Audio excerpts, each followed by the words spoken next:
Tisha B'Av, when we got decreed to stay outside of Eretz Yisrael and circle the Midbar for 40 long years until the end of the generation that came out of Mitzrayim, obviously the most difficult decree, and people thought that they're not going to be able to see Eretz Yisrael ever again.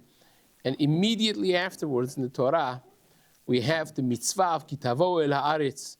When you come to Eretz Yisrael, the korbanot that you have to bring are going to be with additional things that they did not have before in the korbanot of the midbar, and that immediate hope that's created afterwards, the Ramban explains, is because people thought they're never going to see Eretz Yisrael again. And right away, HaKadosh Baruch Hu says that the eternity of the promise that HaKadosh Baruch Hu gives to the Avot stays intact in a way that immediate mitzvah afterwards is that you're going to be coming to Eretz Yisrael, and this is what's going to happen when you come to Eretz Yisrael. These are the types of korbanot that you bring, and so on and so forth. And even in the period that we mourn the destruction of Eretz Yisrael, of Yerushalayim, we have in this week's parasha, the Parshat Matot Mas'eh, the division of the land to the Shvatim,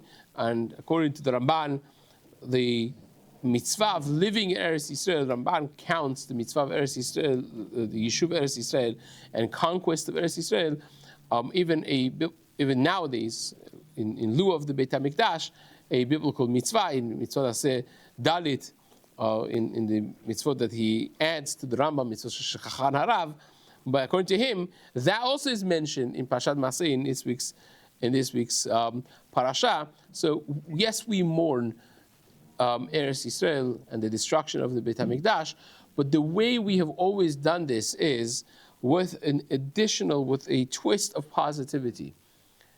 The mourning alone is a very difficult thing if it's not with the hopes of rebuilding.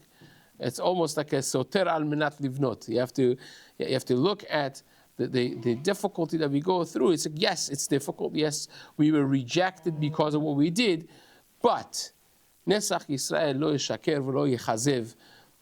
The mourning has to be within the hope that we have for rebuilding.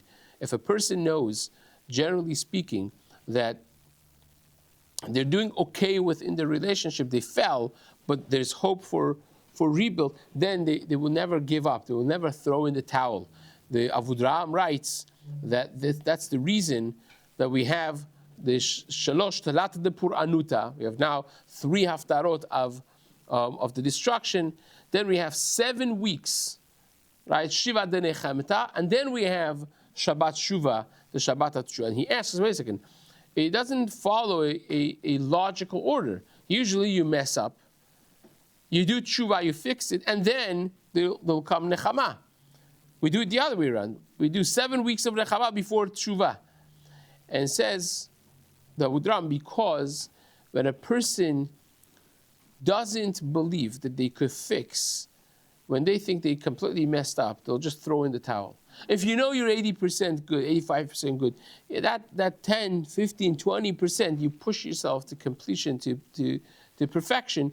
But if you think you're a lost cause, if you think we destroyed, and Hashem has left us, like Klal Yisrael say to the Navi, right after the Churban, Vatomer Tzion, Azavani Hashem, Hashem Shechechani. If the mindset is Hashem has left us, Hashem has forsaken us, forgotten us, He'll never want to become better. So we mourn. And again, this is not just for the mourning of the Beit HaMikdash. It's the mindset of humanity. Difficulties happen. You go through mashber, through a low. You hit the rock bottom sometimes. The difficulties that the person has to always be observed with a twist of positivity. That yes, it's still, but tomorrow is going to be a new day. But there's going to be always a day break after the dark night.